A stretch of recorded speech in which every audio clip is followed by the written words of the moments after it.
Brain infection शरीर में होने वाले किसी भी इन्फेक्शन से ज्यादा खतरनाक है। इसके सिम्टम्स इतने खतरनाक होते हैं कि इसे मैनेज करना बहुत कठिन होता है। एक्सट्रीम कंडीशन में व्यक्ति की मौत हो जाती है। देखिए, ब्रेन हमारे खोपड़ी के अंदर होता है। जब हम खोपड़ी को हटा कर देखेंगे तो सबसे पहले हमें ब्रेन के ऊपर एक पतली सी झिल्ली दिखती है, एक पतली सी लेयर जिसे मेनिंजेस कहते हैं, जिसमें ब्लड सप्लाई की बहुत ही छोटी छोटी कैपिलरीज होती हैं। ये जो लेयर है ब्रेन के ऊपर, ये 3 लेयर से मिलकर बना हुआ होता है। बहुत ज्यादा इंपॉर्टेंट है ये, बहुत ही ज्यादा। और इसी लेयर के नीचे ही हमारा ब्रेन होता है। अब देखिए, जब कभी भी ब्रेन इन्फेक्शन होता है वो इस लेयर में भी हो सकता है और जो ब्रेन हम देख रहे हैं उसमें भी ये इन्फेक्शन हो सकता है।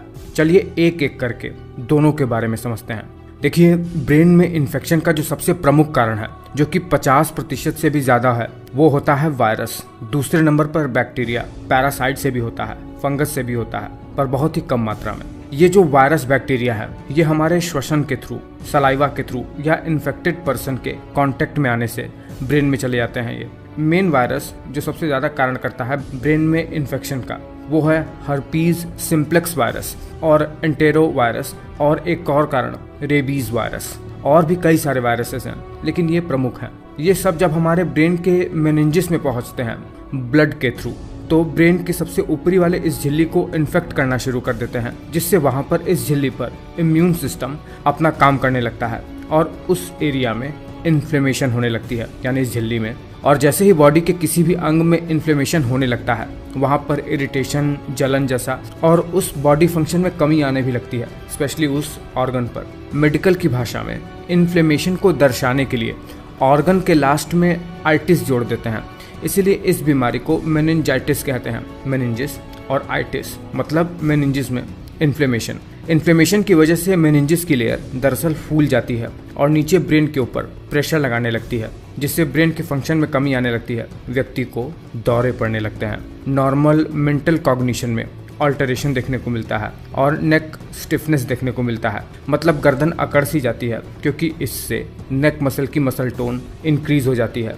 बहुत दिक्कत होती है, बहुत खतरनाक बीमारी होता है ये। देखिए, अगर यही सिम्प्लेक्स वायरस या रेबीज वायरस, इस प्रकार के जो खतरनाक वायरसेस हैं, अगर ये हमारे मेनिंजेस के बजाय सीधे हमारे ब्रेन में पहुंच जाएं, तब तो सिम्टम्स और भी ज्यादा खतरनाक होंगे। इलाज नहीं हुआ तो ऐसे में व्यक्ति की मौत निश्चित हो जाती है या परमानेंट ब्रेन डैमेज हो जाता है इससे। देखिए, ये सब वायरस जैसे ही या ये बैक्टीरियाज ब्रेन में पहुंचेंगे तो ये ब्रेन के जो मेन फंक्शनल टिश्यू हैं, न्यूरॉन हो गया या ग्लियल सेल हो गया, उनको हाईजैक करके बहुत ही बुरी तरीके से वहां पर इन्फ्लेमेशन पैदा करने लगेंगे, यानी जलन वगैरह। वहां पर इन्फ्लेमेशन से ब्रेन सूज जाएगा और नॉर्मल फंक्शन नहीं हो पाता है वहां पर ब्रेन का। व्यक्ति को दौरे पड़ने लगेंगे, सोचने समझने की शक्ति खत्म, याददाश्त बिल्कुल चली जाती है, पेशेंट बिल्कुल कोमा में चला जाता है, गर्दन अकड़ सी जाती है, बिल्कुल गर्दन में मूवमेंट ही नहीं हो पाती है। इसके वजह से सांस लेने में दिक्कत भी हो सकती है, क्योंकि ग्रीक भाषा में ब्रेन को एनसेफेलॉन कहते हैं, इसीलिए इस बीमारी को एनसेफेलाइटिस के नाम से जानते हैं। भारत में जो पिछड़े इलाके हैं जैसे यूपी, बिहार, वहां पर एनसेफेलाइटिस के केसेस बहुत ज्यादा देखने को मिलते हैं, स्पेशली नदर्न यूपी बिहार के क्षेत्र में। अगर यही जो इन्फेक्शन है, अगर ये सबसे पहले मेनिंजिस में पहुंचे और फिर मेनिंजिस से ब्रेन में पहुंच जाए, तो इस प्रकार के इन्फेक्शन को मेनिंजो एनसेफेलाइटिस कहते हैं, मतलब ब्रेन और मेनिंजिस दोनों में इन्फेक्शन, जिसमें ब्रेन को बहुत ज़्यादा डैमेज पहुंचता है। वही जब एंसेफेलाइटिस इतना ज़्यादा फैल जाए कि स्पाइनल कॉर्ड तक पहुंच जाए, नीचे ये जो हमारी सुषुम्ना नाड़ी है उसमें, तो इसे एंसेफेलोमाइलाइटिस कहते हैं। इसका इलाज तुरंत होना चाहिए। डायग्नोसिस इसका MRI, ब्लड टेस्ट या फिर लंबर पंक्चर करके रीढ़ की हड्डी में छेद करके वहाँ से सेरेब्रोस्पाइनल फ्लूइड निकाल कर इसका टेस्ट किया जाता है। फिलहाल ब्रेन इन्फेक्शन को बहुत ही कम शब्दों में समझाने का प्रयास किया है मैंने, बहुत ज़्यादा कॉम्प्लेक्स इसको बनाने का प्रयास नहीं किया है। आपको ये वीडियो कैसा लगा मुझे नीचे कमेंट करके ज़रूर बताना।